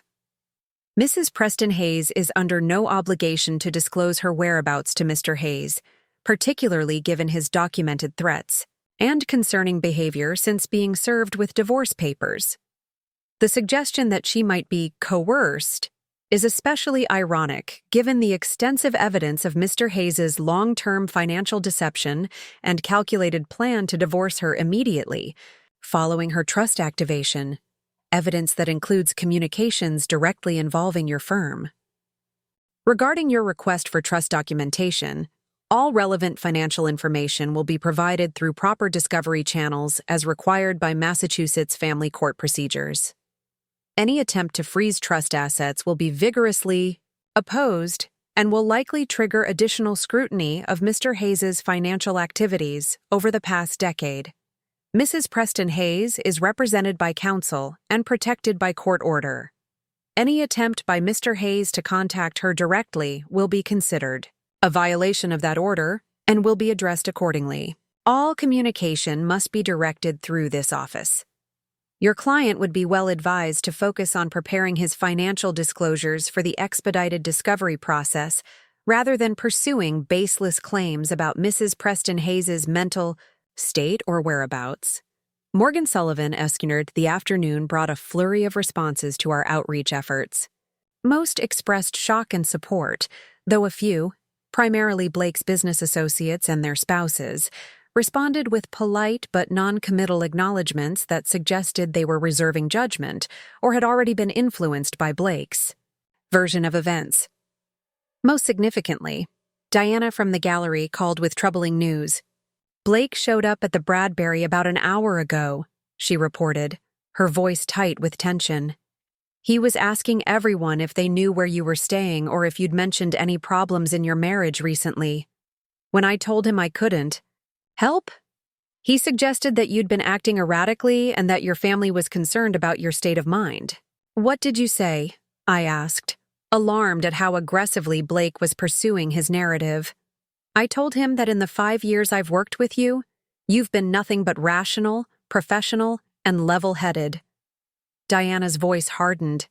Then, I told him that the gallery was private property, and that if he didn't leave immediately, I would call security. He tried to charm his way around it, but I stood firm. Pride and gratitude for Diana's loyalty warmed me. Thank you. I'm sorry you were put in that position. Don't be. I've always thought there was something off about him. Too perfect, you know? Like he was playing a role. She paused. Olivia, whatever's happening, I'm on your side. The whole curatorial team is. Just tell us what you need. Her support meant more than she could know. The professional reputation I'd built over years of dedicated work at the Bradbury was one of my most valuable assets, one that Blake was clearly attempting to undermine. Having my team stand with me created a crucial bulwark against his efforts.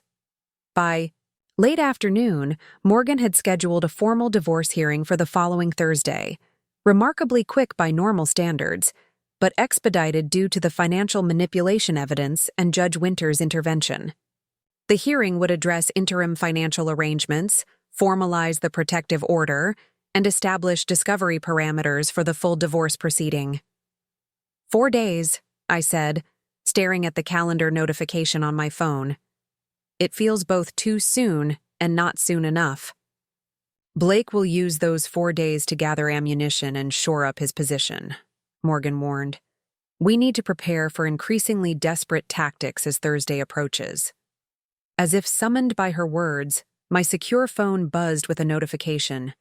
From Jacob Mercer. Alert. Multiple new attempts to access financial accounts associated with Preston Family Trusts. Sophisticated techniques being employed. All security measures are holding, but attempts are growing more aggressive.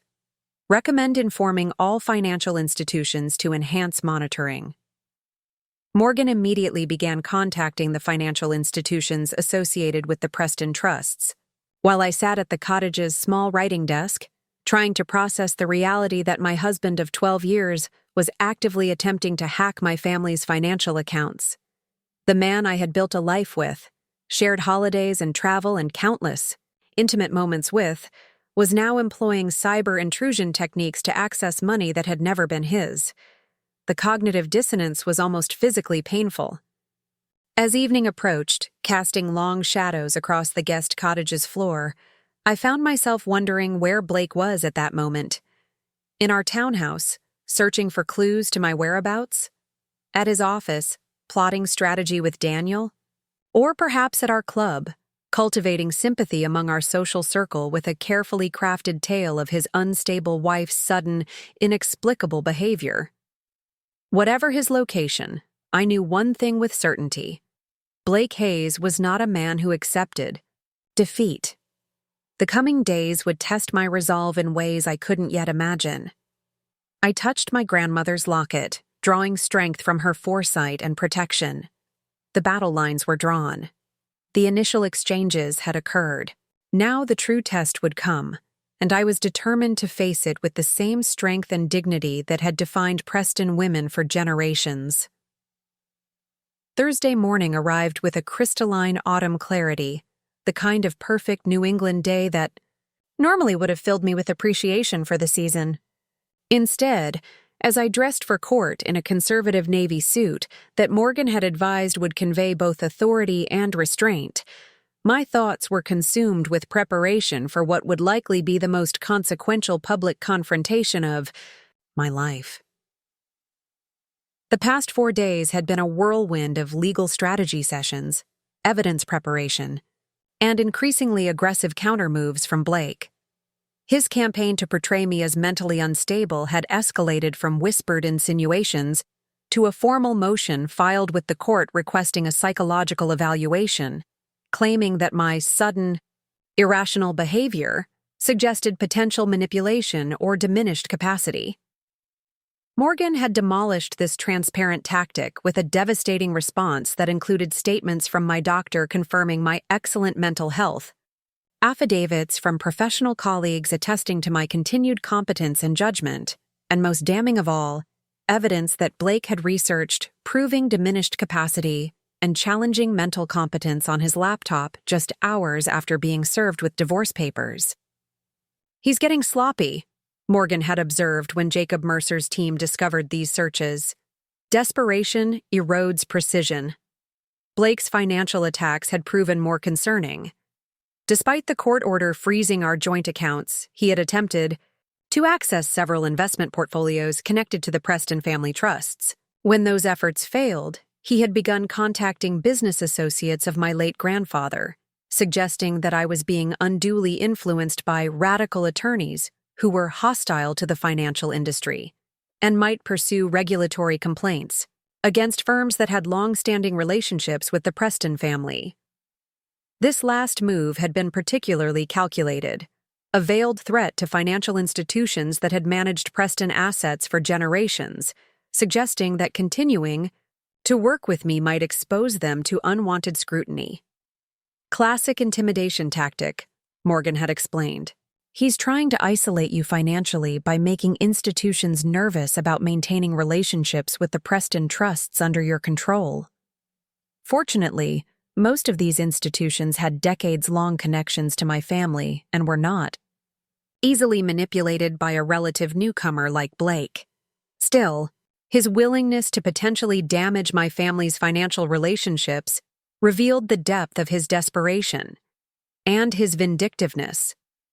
The most personal blow had come yesterday, when Diana forwarded me an email Blake had sent to the Bradbury Gallery's board of directors. In it, he expressed deep concern about my ability to continue leading the curatorial team during this difficult personal period, and suggested that a temporary leave of absence might be in everyone's best interest. His signature on the email included his position as a major donor and arts patron, emphasizing the financial leverage he believed he held. What he hadn't anticipated was the board's loyalty to me, built over years of successful exhibitions and fundraising, and their immediate forwarding of his message to me with assurances of their complete support. He's trying to strip away everything that matters to you, Morgan had observed. Your reputation, your professional position, your financial security. Classic abuser tactics. If he can't control you, he'll try to destroy what you value. Now, as I fastened my grandmother's locket around my neck, I steeled myself for the first time I would face Blake in person since discovering his betrayal. The courtroom would provide a structured environment with security present, but the emotional challenge of confronting the man who had spent 12 years deceiving me remained daunting. "Ready?" Morgan asked, appearing at the guest cottage door precisely at 8:15 a.m. as planned. Her charcoal suit and crisp white blouse projected professional confidence, while the subtle Preston green silk scarf at her throat, my grandmother's favorite color, served as a small but meaningful symbol of her loyalty to my family. "As ready as I'll ever be," I replied, gathering my portfolio of documents. 2 security personnel escorted us to Morgan's car, their vigilance a reminder that Blake's increasingly erratic behavior had necessitated continued protection. The drive to the Suffolk County Probate and Family Court in downtown Boston was quiet, each of us mentally reviewing our strategy for the hearing. "Remember," Morgan said as we approached the courthouse, "Blake will likely attempt to engage you directly, to make eye contact, to project hurt or concern, to create some emotional response he can use. Don't give him that satisfaction. Focus on Judge Winters, on me, on your documents, anywhere but him." I nodded, grateful for her guidance. Despite everything I now knew about Blake's true nature, part of me still held the muscle memory of our connection. 12 years of emotional responses that couldn't simply be erased by intellectual understanding of his deception. The courthouse steps were mercifully free of press, though Morgan had warned this might change as the case progressed, particularly if the financial aspects became public knowledge. Blake's vehicle was already in the parking area, the sleek black Tesla he'd purchased last year, with what I now understood was likely my money. Inside, the courthouse's solemn atmosphere provided a strange comfort. Here, evidence mattered more than emotion, facts more than feelings. We were directed to courtroom 4C, where Judge Winters would be presiding over our hearing. Blake and Daniel Hargrove were already seated at the respondents' table when we entered. Blake wore his most conservative dark gray suit, his serious client meetings attire, and had gotten a fresh haircut. Every aspect of his appearance had been calculated to project stability and trustworthiness. As we moved to the plaintiff's table, I felt his eyes tracking me, seeking eye contact that I deliberately denied him. Instead, I focused on arranging my documents precisely, aligning each folder with methodical care. "All rise," the court officer announced as Judge Winters entered the courtroom. The proceedings began with formal introductions and confirmation of the case details. Judge Winters, familiar with our situation from the emergency hearing, moved efficiently through the preliminary matters before addressing the substantive issues. Before we proceed to arguments, I want to clarify the court's position on several Motions filed this week, she began, her tone businesslike. First, regarding the respondent's motion for psychological evaluation of the petitioner, denied. The evidence presented fails to establish any legitimate basis for questioning Mrs. Preston Hayes's mental capacity. I didn't look at Blake, but I could feel his tension from across the room. Second, regarding the petitioner's motion for continuation of the temporary protective order, granted and extended for 90 days, subject to review at that time. Another small victory. The protective order would prevent Blake from approaching me or entering any Preston property for the next 3 months. Third, regarding expedited financial discovery, granted.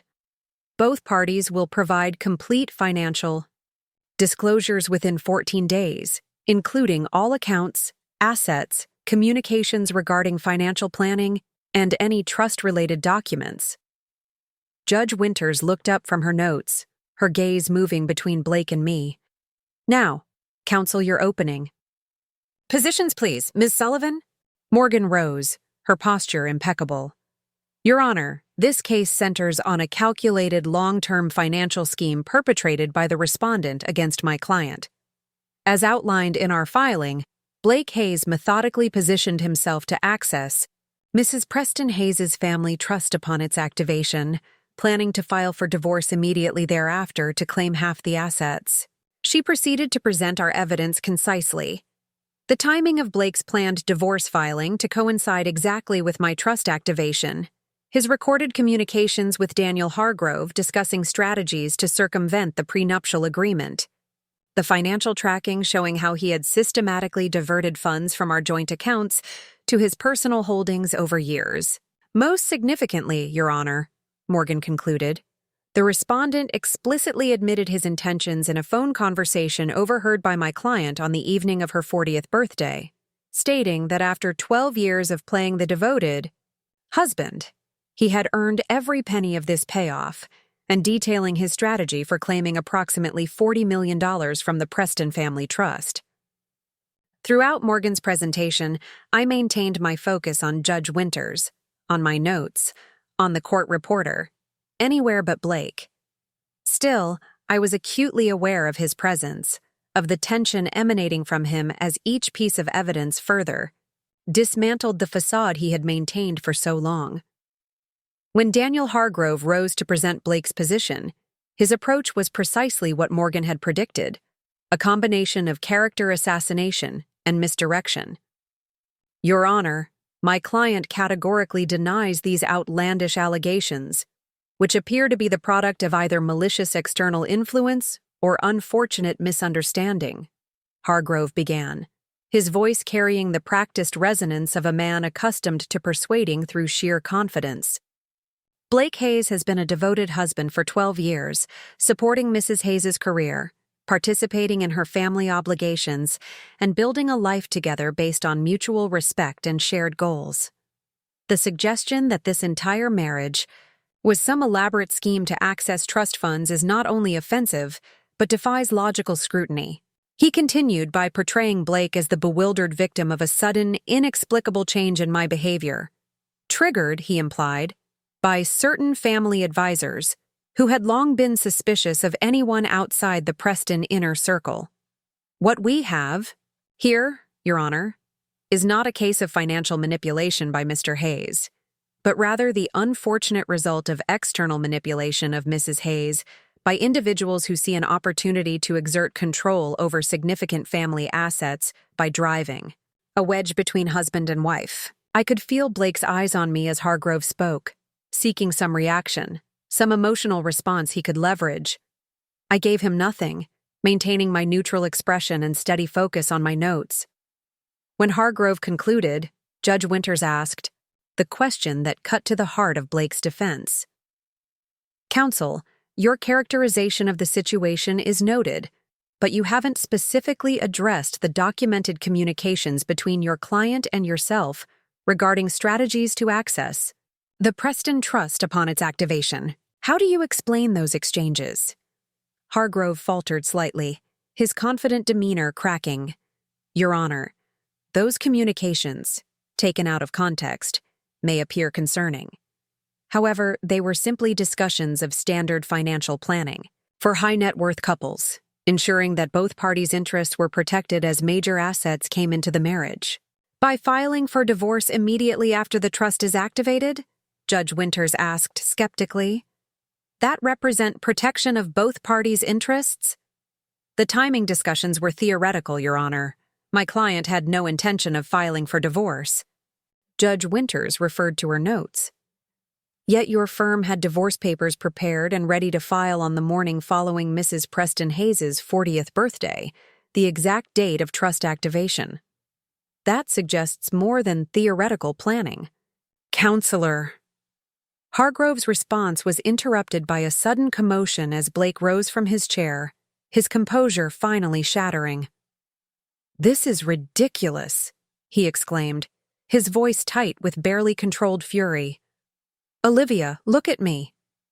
The court officer moved immediately toward Blake, but Judge Winters raised her hand, allowing the moment to unfold under her watchful eye. I finally turned to meet Blake's gaze directly, seeing the desperation and calculation warring in his expression. 12 years, he said, his tone modulating to the soft, intimate voice he had used in our most private moments. 12 years of building a life together. Can you really believe I never loved you? That everything was a lie? It was the question I had asked myself repeatedly since that moment at my birthday party, the one that had haunted my sleepless nights and quiet moments of doubt. Had it all been fake? Every kiss, every shared joy, every whispered plan for our future? I studied his face, the face I had woken up beside for 12 years, and saw for the first time the complete separation between his expert performance and his true self. The Blake I had loved had been a masterful creation, a character played with Oscar-worthy dedication. The real man standing before me was a stranger whose only genuine emotion was frustration at losing his carefully orchestrated payday. "Yes, Blake," I replied, my voice steady and clear in the hushed courtroom. "I believe you never loved me.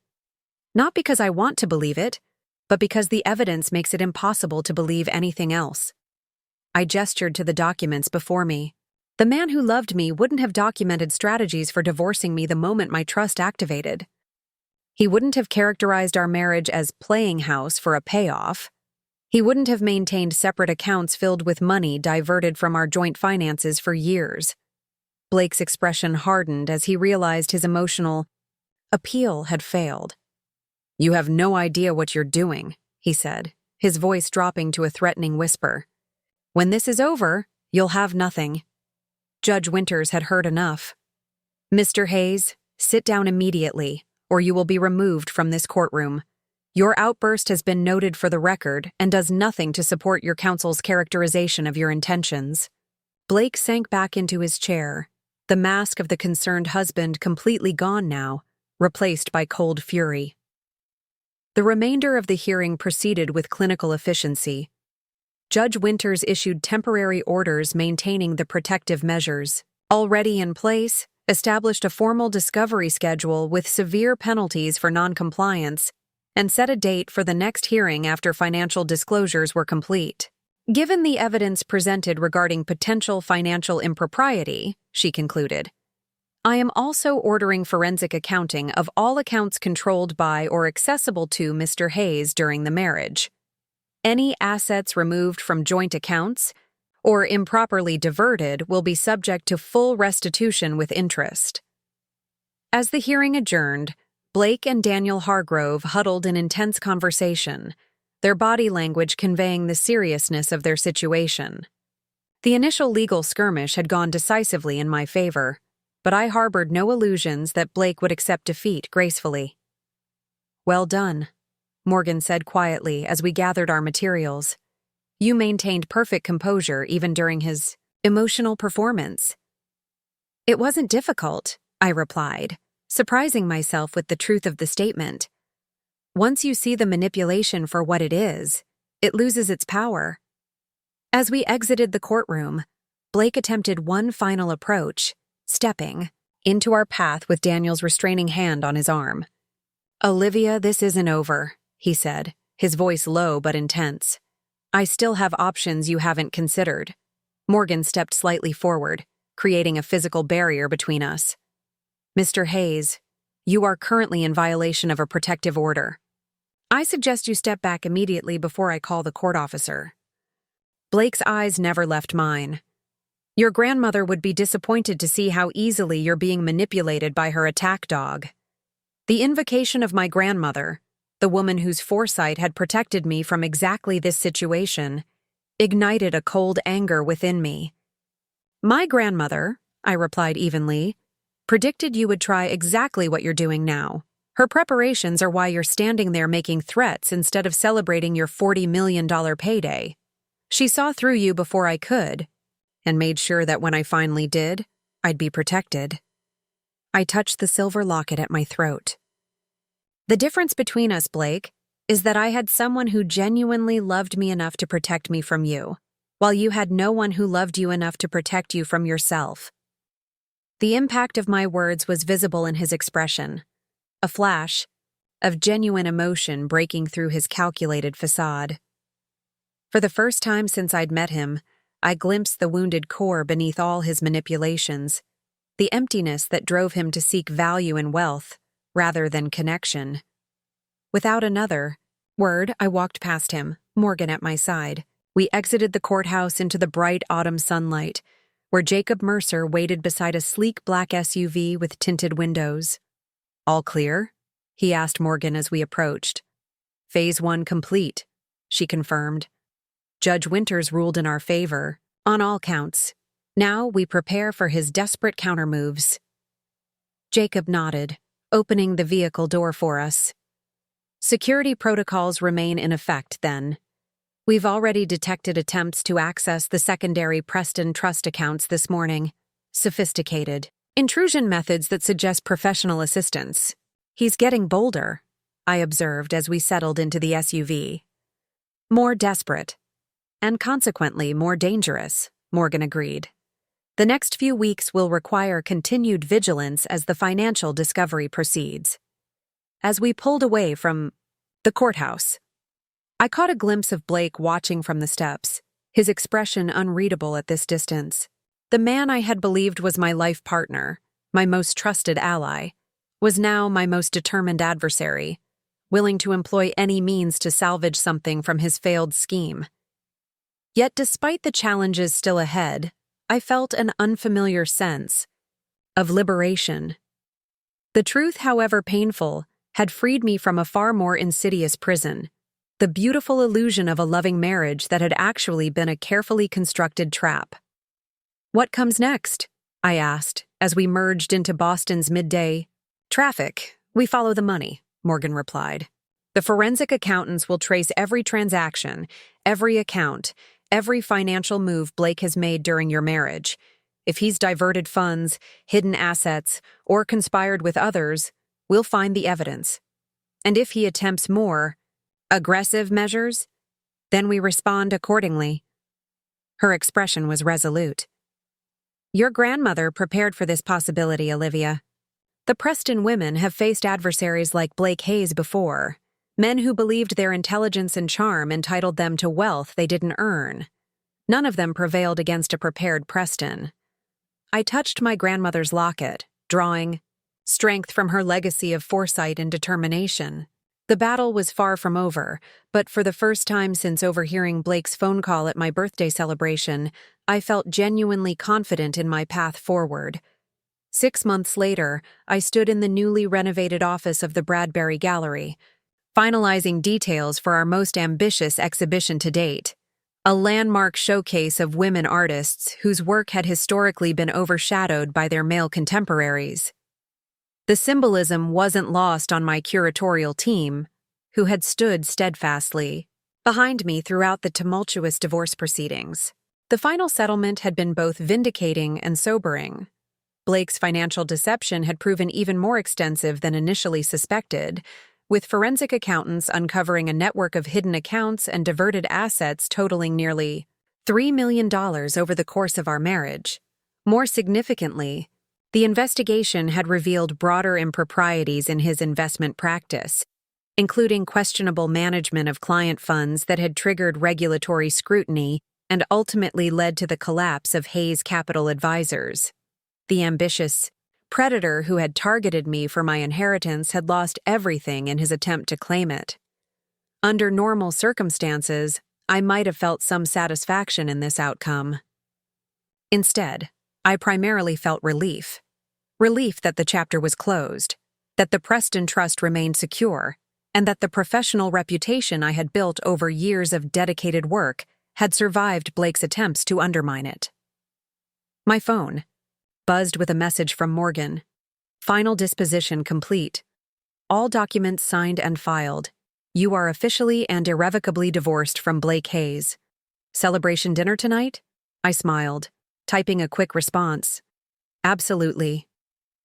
The Bradbury. Team is installing until late. Shall we say 8:30 at Rossetti's? My treat. Morgan had become more than my attorney during this ordeal. She had become a trusted friend and mentor, guiding me through the legal complexities while helping me process the emotional aftermath of such profound betrayal. Diana approached, with a catalog proof for the upcoming exhibition, her expression brightening when she saw my smile. Good news? The divorce is officially final, I confirmed. Every I dotted, every T crossed. Thank goodness, she replied with evident relief. Now you can truly move forward. She hesitated, then added, Have you heard the latest about Blake? I shook my head. After the initial legal victories, I had deliberately stopped following news about Blake, focusing instead on rebuilding my life and advancing my career. Apparently, he's left Boston completely.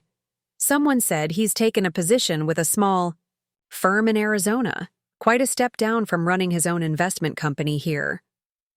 The information settled over me without triggering any particular emotion, neither satisfaction nor regret. Blake Hayes had become a closed chapter in my life, a painful lesson in discernment, but no longer a presence that could affect my peace. I wish him clarity, I said finally, surprising myself with the sincerity of the sentiment. Maybe someday, he'll understand that what he sought through deception could have been his genuinely through honesty. Diana squeezed my arm gently. You're a better person than most would be in your position. Later that evening, as Morgan and I shared a celebratory dinner at my favorite Italian restaurant, she raised her glass in a toast. To Eleanor Preston, she said, whose wisdom continues to protect her family even years after her passing. I touched my grandmother's locket, which I had worn every day since discovering Blake's betrayal. And to new beginnings, I added, built on truth rather than illusion.